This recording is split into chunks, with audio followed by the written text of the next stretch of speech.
Eu desejo saudá-los com a paz e a graça do Senhor Jesus Cristo. Seja muito bem-vindo ao meu canal.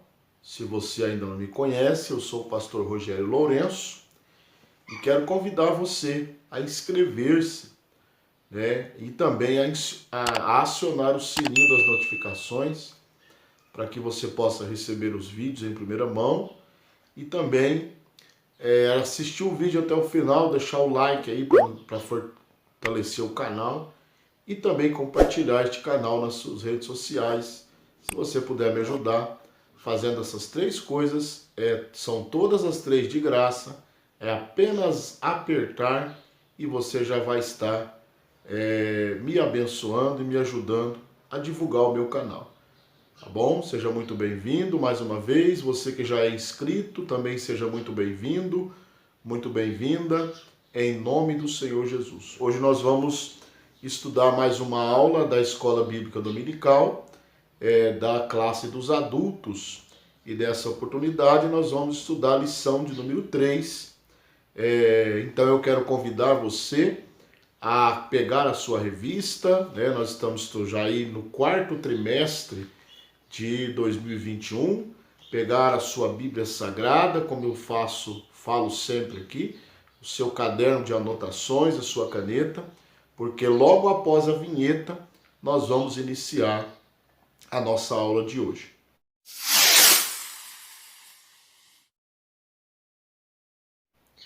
Hoje nós vamos iniciar a aula de número 3, que tem por título A Conversão de Saulo de Tarso. O texto áureo da nossa revista diz: E indo no caminho, aconteceu que, chegando perto de Damasco, subitamente o cercou um resplendor de luz do céu, e caindo em terra, ouviu uma voz que lhe dizia: Saulo, Saulo, por que me persegues? Isso está registrado no livro de Atos, capítulo 9, versículos 3 e 4. A verdade prática diz o seguinte: a verdadeira conversão a Cristo leva em conta o arrependimento, a fé em Jesus e uma completa transformação no pensamento, vontade e ação do homem. Então esta é a nossa verdade prática de hoje. A leitura bíblica em classe, que é muito importante que você realize também a leitura bíblica em classe, está no livro de Atos dos Apóstolos, capítulo 9, dos versículos 1 a 9. Então você pode pausar o vídeo, efetuar a leitura e também ler com calma toda a revista antes de participar da aula, porque isso é muito importante para enriquecer o nosso conhecimento. Vamos ver uma visão geral da estrutura da lição, daquilo que nós vamos aprender hoje, A lição, ela está dividida em 3 pontos. O primeiro, a conversão de Saulo, um ato da graça de Deus. O segundo ponto,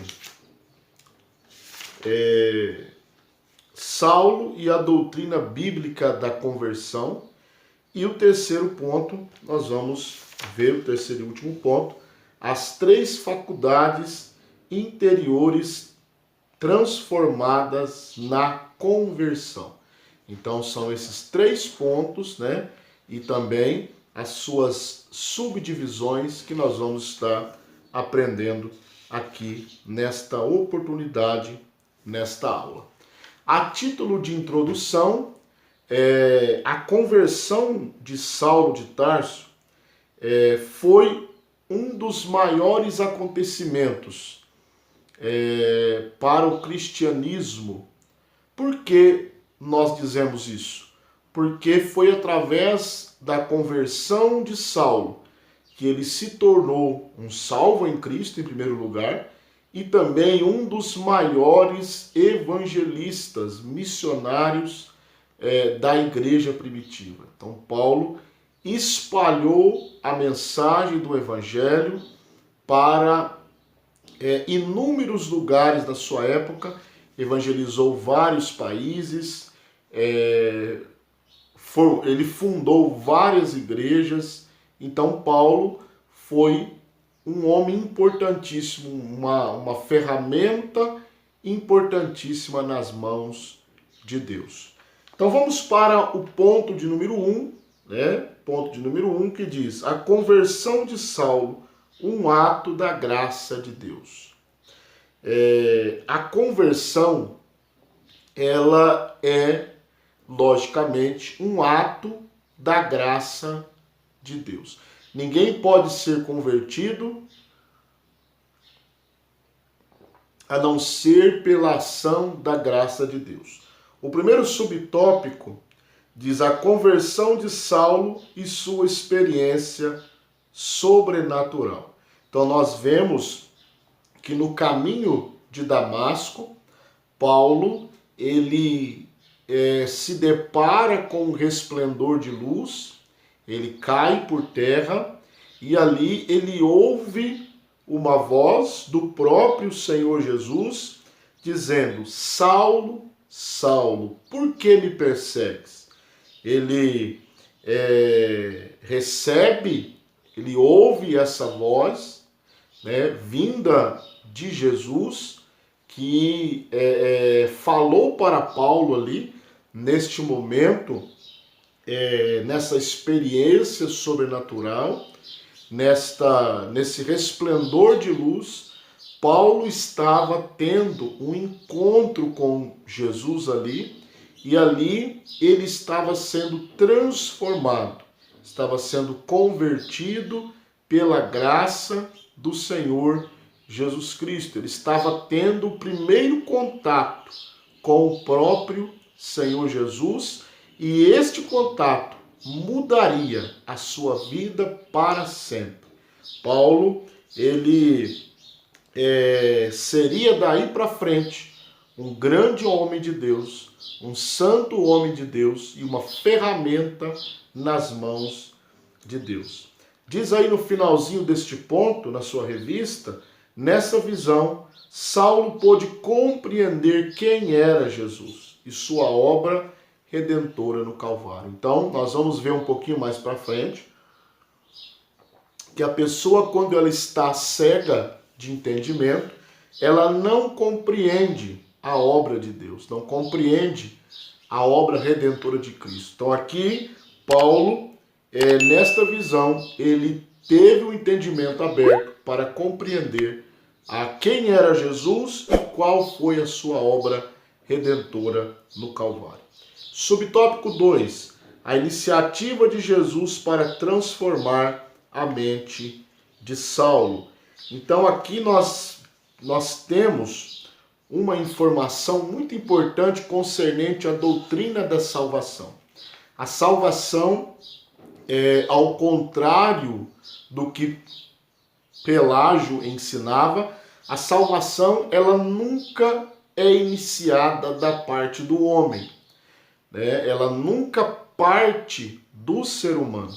A salvação ela é sempre iniciada por Deus, pela graça salvadora de Cristo. Por quê? Porque o homem ele está morto em suas ofensas e pecados, e ele não pode por si só buscar a Deus. Então ele precisa de uma intervenção da parte de Deus. Por quê? Pegamos o exemplo de Paulo, né, de Saulo, que tinha um coração duro.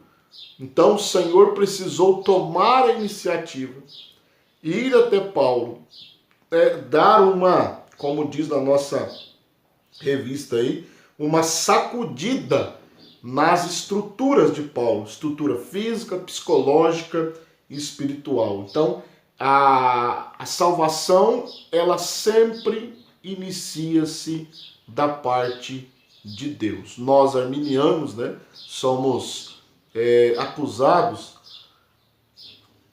de pelagianismo, né, ou de semi-pelagianismo, mas nós não acreditamos. O arminiano bíblico que conhece a Escritura, ele nunca irá afirmar que o homem é capaz de salvar-se por si só.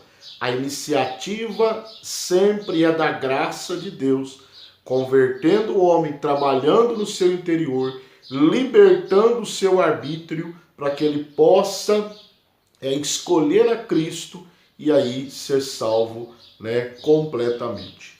Subtópico 3. A graça salvadora se manifestou em Saulo. Nós temos 2 versículos na Bíblia, eu vou colocar aqui na tela para você, que mostra a manifestação da graça salvadora de Cristo. O primeiro é Efésios 2:8, que diz: pela graça sois salvos por meio da fé. Isto não vem de vós, é dom de Deus. Então a graça de Deus, a salvação é pela graça, por meio da fé. A fé nos conduz à graça e a graça nos salva. Também na epístola de Paulo a Tito, capítulo 2, versículo 11, Paulo diz: porque a graça de Deus se há manifestado, trazendo salvação a todos os homens. Então, o que nós aprendemos neste subtópico é que o homem nunca é salvo por si só. Ele é sempre salvo pela graça. A graça salvadora de Deus alcança o pecador, retira a cegueira espiritual, abre-lhe o entendimento para ele entender a obra de Cristo e assim, liberto da sua cegueira, ele toma a sua decisão por Cristo e recebendo como único e suficiente Salvador, e a obra redentora é completa neste momento. Então a síntese aqui do tópico 1 diz o seguinte: Jesus teve a iniciativa de transformar Saulo. Essa conversão se deu pelo impacto de uma experiência sobrenatural. Então, a iniciativa foi de Jesus e a experiência foi espiritual. Agora nós vamos para o ponto de número 2, Ponto número 2, que diz: Saulo e a doutrina bíblica da conversão. Saulo e a doutrina bíblica da conversão. Subtópico 1. A salvação começa no arrependimento. Então a palavra arrepender-se, no grego metanoeo, significa pensar de maneira diferente, sentir remorso, uma disposição interior para mudar. Então, mudança, irmão, irmã, mudança é própria do arrependimento. Se alguém diz que se arrependeu e não teve uma mudança de pensamento, uma mudança de atitude, uma mudança de conduta, esse tal não se arrependeu. Ele está enganando a si mesmo. Porque o arrependimento é como se nós dessemos meia volta, abandonasse o caminho que nós estávamos seguindo e tomado um outro caminho, no caso o caminho da retidão. Então, arrependimento é uma profunda mudança de pensamento, uma profunda mudança de atitude, uma profunda mudança de conduta. Se alguém não se arrepende, ele não consegue ter essa mudança. Ele não consegue abandonar a velha vida e assumir a nova vida. Tá bom? Subtópico 2. A conversão de Saulo promoveu uma transformação pessoal. Então, Saulo foi transformado. Tem um texto aí no final desse subtópico que diz: de uma vontade egoísta e individualista, Saulo demonstra agora completa resignação à vontade soberana de Cristo. Então, quando Paulo ele tem um encontro com o Senhor Jesus, ele faz uma pergunta no capítulo 6, no versículo 9. E ele, tremendo, atônito, disse: Senhor, que queres que te faça? que queres que te faça? Então, olha a profunda transformação pessoal na vida de Saulo. Um homem individualista, orgulhoso, que só queria que prevalecesse a sua vontade. Agora ele está se submetendo à vontade do Senhor Jesus. E na mesma hora do encontro com Jesus, ele diz: Senhor, que queres que eu te faça? Isso mostra que quando uma pessoa aceita a Cristo e é transformada por Cristo, a obra redentora dele alcança o pecador, ele passa a abandonar a sua vontade e a fazer a vontade de Deus. E é isso o que aconteceu com o apóstolo Paulo. Subtópico 3. A conversão faz parte da doutrina bíblica da salvação. Então a conversão, ela é obra de Deus.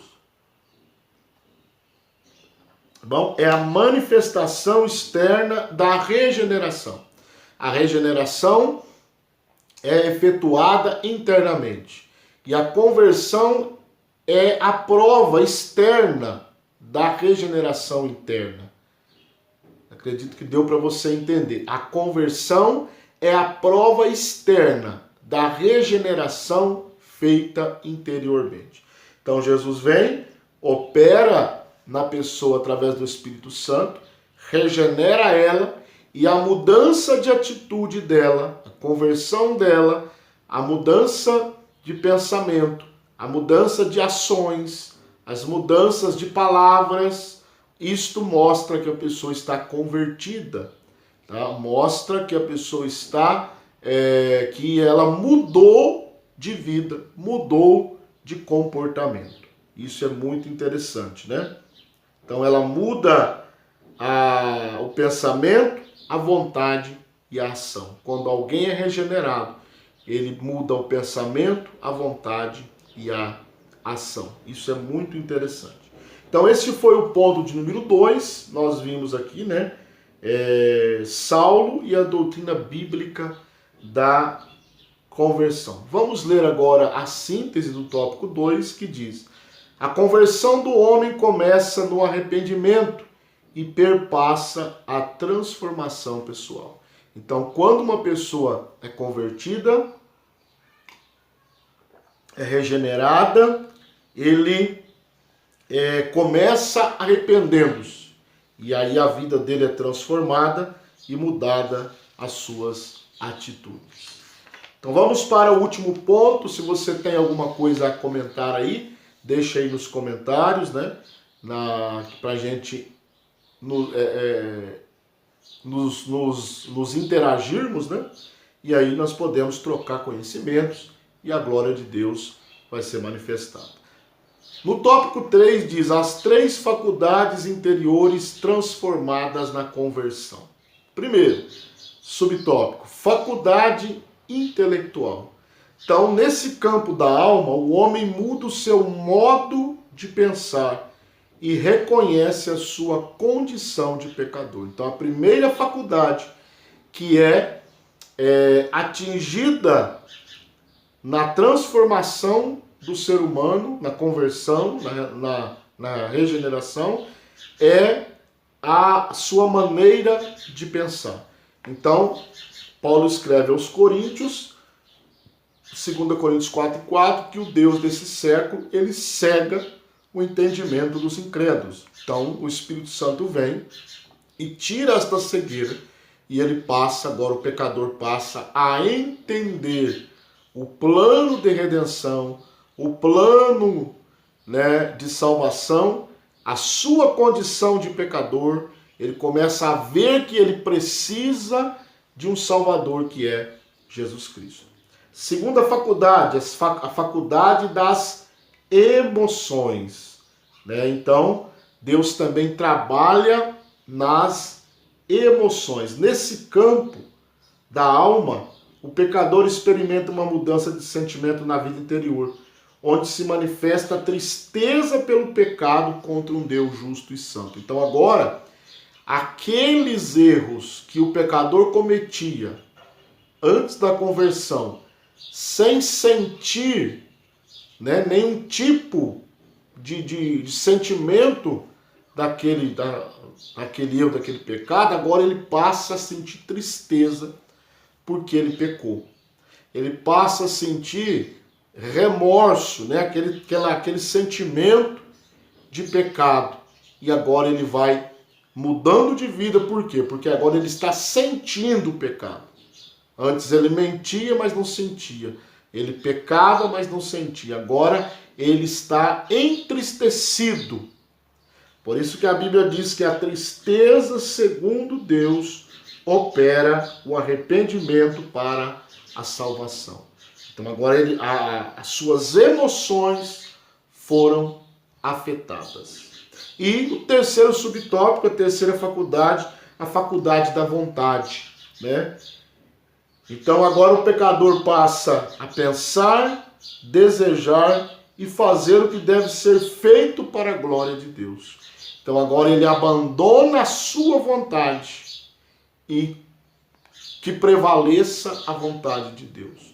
Ele abandona os seus desejos e que prevaleçam os desejos de Deus.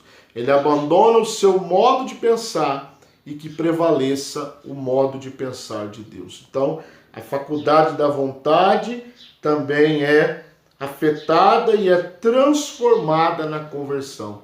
Agora, ele não diz, seja feita a minha vontade, né? Mas seja feita, ó Deus, a tua vontade. É assim que funciona, né? É assim que as três faculdades interiores são transformadas na conversão. Faculdade intelectual, faculdade das emoções e faculdade da vontade. Vamos então terminar agora com a síntese do tópico 3, que diz: as três faculdades interiores transformadas na conversão são a intelectual, a das emoções e a da vontade. Então, quando você se converte, quando você é convertido por Deus, ele vem e opera a obra da regeneração na sua vida. Você é transformado intelectualmente, emocionalmente, e também a sua vontade é atingida e mudada. Espero que esta aula tenha sido uma bênção para você. Nós aprendemos hoje aqui sobre a conversão de Saulo, né? E se você gostou aí, deixa o like aí, não esqueça de deixar o like aí, o joinha para fortalecer o canal. Que Deus em Cristo te abençoe e até a próxima aula.